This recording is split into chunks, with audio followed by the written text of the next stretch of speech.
First of all, I'd like to say welcome to Media Day. We're excited about having each and every one of you here and appreciate all that you do for us and all that you have done for us in the past. And as you all know, we can do all kind of things. These young ladies that are sitting behind you can make a lot of things happen here at Southern Miss, but without you all, no one would ever know. And I truly believe that athletics is the front porch for our university, but I believe the media is the front porch that really and truly makes it all happen. And without you all, we would not be able to have the opportunity to be able to recruit players, to bring them in, to be a part of our program, because they all want to see themselves on TV. They want to see themselves and hear them on the radio. They want to see their picture in the newspaper. And you all help make all that special, and we really appreciate it. The group of young ladies that are sitting behind you, they're a group of young ladies that have very high expectations for this season. Returning 90% of our scoring, right at 89%, 88% of our rebounding.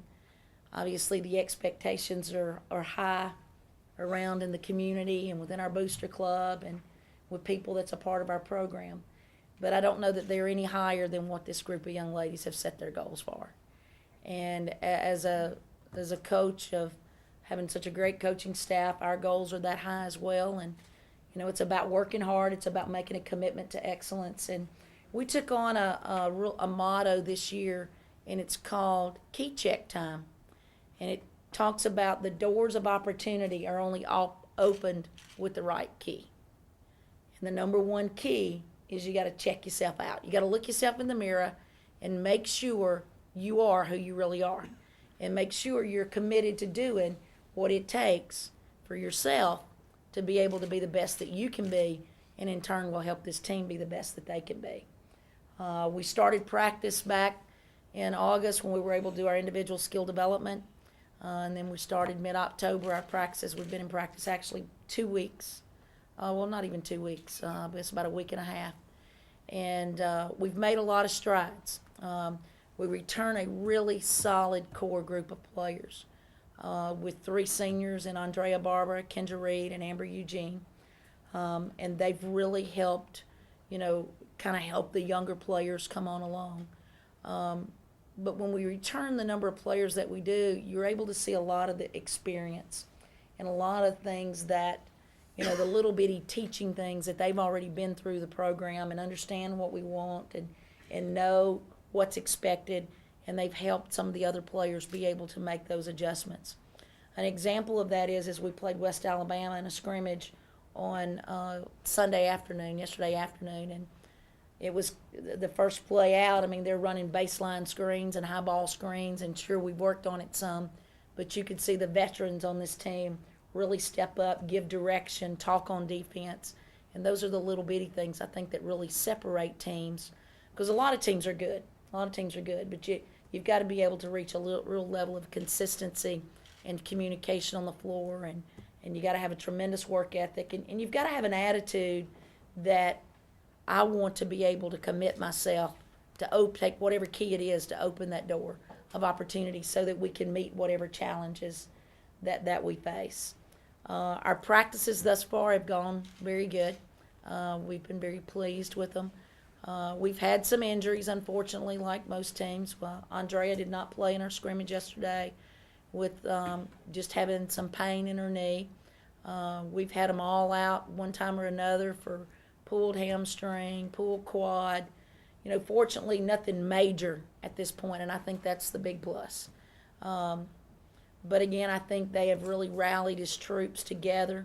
I think our biggest challenge as a coaching staff, and we've really approached this with them in the last week, is with having the number of new players that we have, combining them with the old players, is developing that team chemistry. So we put some things together this week to talking about pointing fingers when somebody makes a pass, as somebody falls on the floor, make sure you all run, go pick them up.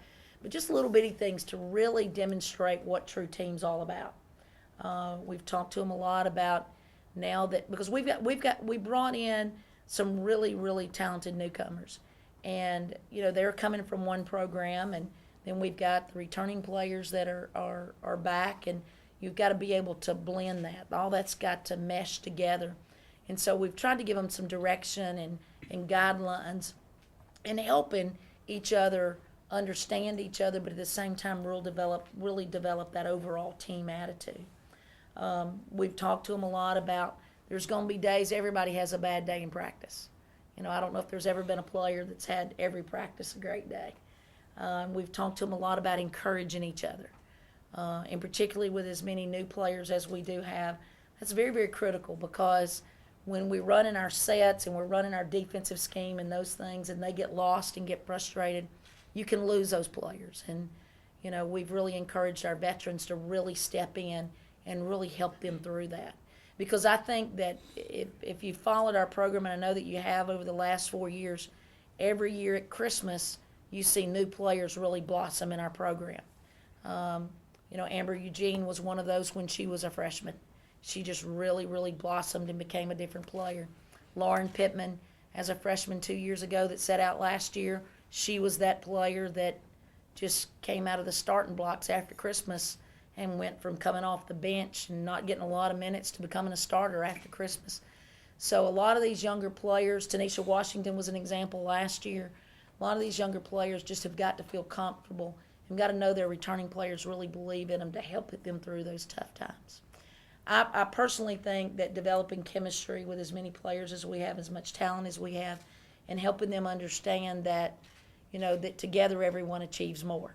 And it is going to take our team. It's going to take 1 through 14 to be able to really make a difference and be able to achieve the expectations that we have. We don't want to just have a winning season. We don't want to just get by. We really want to be able to make a statement. And as a staff, we've been real tough on them. We've really challenged them. But again, that's our job. That's all part of it, and being able to really help them elevate their game. It's like we say on film, some of them don't realize they're loafing, but that eye doesn't lie. You get to see yourself, up and down the floor, and I think that's been a great teaching tool for us as well. But our expectations are very high.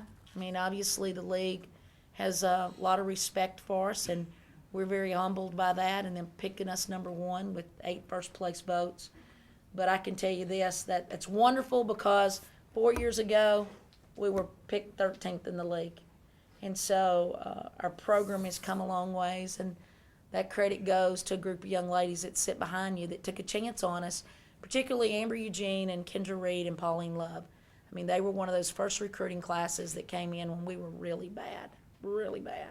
And they made a commitment to be able to be a part of this program and change the whole thought process, the whole attitude of this program. And, I said this at Conference USA Media Day.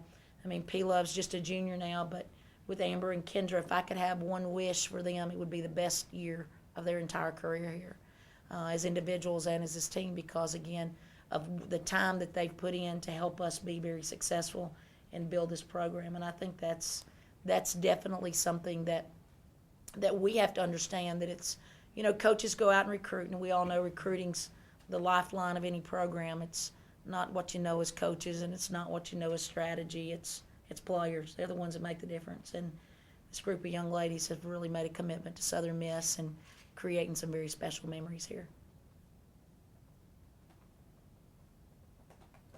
How do y'all handle the expectations, that whole deal? And I think that's a great question, Patrick. I think that as coaches, I think it's our responsibility. They're excited about it. And, I've told them, and we've talked a lot about, getting that number 1 preseason is a nice thing, and we're very humbled by it, but it doesn't really mean anything. It really does not. Number 1 really counts come March. That's when it really counts. It's not about now by any means. And they all understand that. They know that it's not about, letting our heads swell up and be all those great things. It's about how we finish. So to answer your question, I think it's our staff's responsibility to keep their heads screwed on real tight and not let it leak and get in the air so it can blow up in there.